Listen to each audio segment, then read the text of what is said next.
Hey guys, Travis Yo here, Yo Money Matters because Yo Money Matters. And welcome to the last video in our 4-part series, Can I Even Retire? I've asked many people around and the consensus I've gotten is questions about 401ks. So today I've compiled a list of FAQs that we're gonna be answering about your 401k. Let's hop in.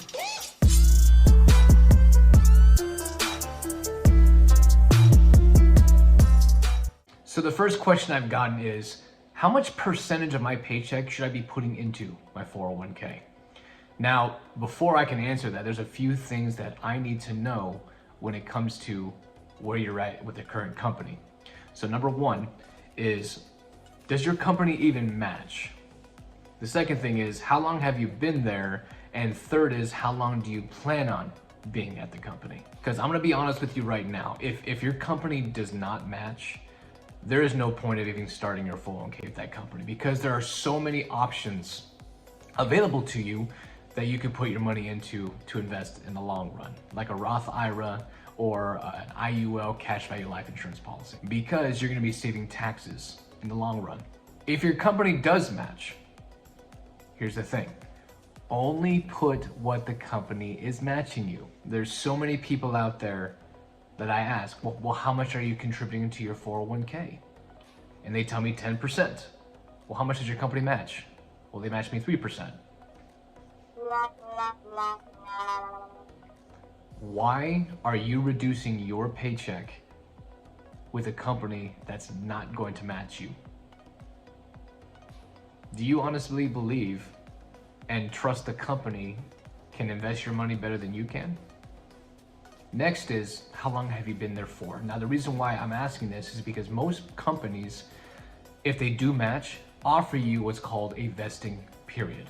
A vesting period could be up to 3 years cliff period, or it could be 2 to 6 years of a graded period.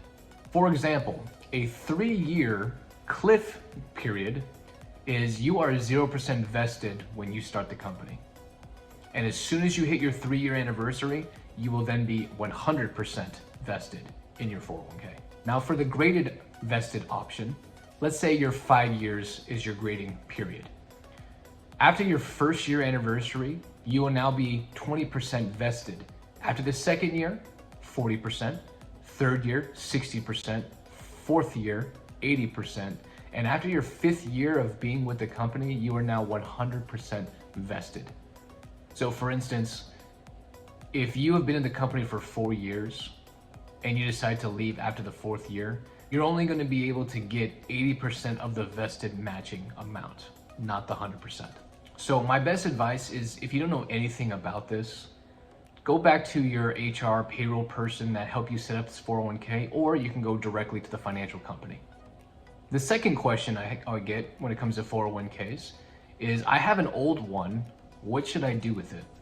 Now, there are a few options when it comes to doing something with that old 401k. The first one is you can actually roll it over into your new company. Second is you can cash it out.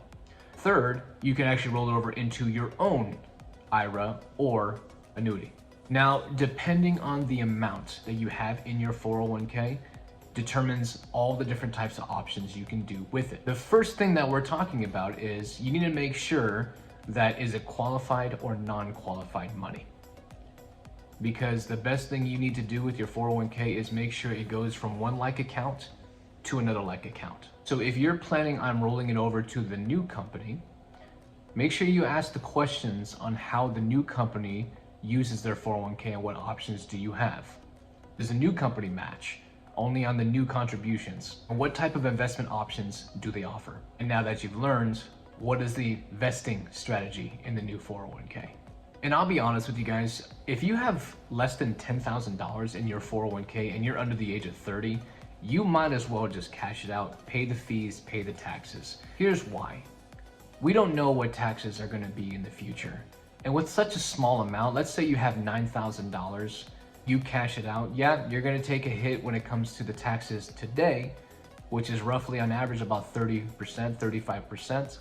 So if you have $9,000, you're pretty much taking home about $5,200. You can now use that money for other investments. Or the last one, which is my favorite, we can roll over that money into our own IRA, Roth IRA, or an annuity. Another question that we have is, what is my 401k invested in? And how can I capitalize on the gains and minimize my losses? Now, when you start contributing into your 401k, majority of the time, your money is actually invested in mutual funds. Now, these mutual funds are tied to different things. It could be large or small cap stocks. It could be its own company stocks. It could be ETFs. It could be index funds, bond funds, or even real estate funds. Now, most of your gains and losses are actually calculated on a daily basis based off the performance of the stock market. You do have options to choose from. You can be aggressive, moderate, or conservative, depending on the risk factor that you want to have on your money. Typically, if you don't choose an option, the company chooses aggressive for you. And now if you want to minimize your losses, you can actually choose to change your options. However, majority of the time, the company doesn't allow any changes until the end of the quarter, if you're in the middle of it. So as you can see, guys, there are so many options to consider when it comes to leveraging your 401k. My go-to is always ask questions. Again, this is why I do my channel, so I can answer those questions for you. If you got any value from this video, go ahead and give it a thumbs up. Click on that subscribe button and stay tuned for more and more information when it comes to learning about personal finance. I'm Travis Yo. We'll talk soon.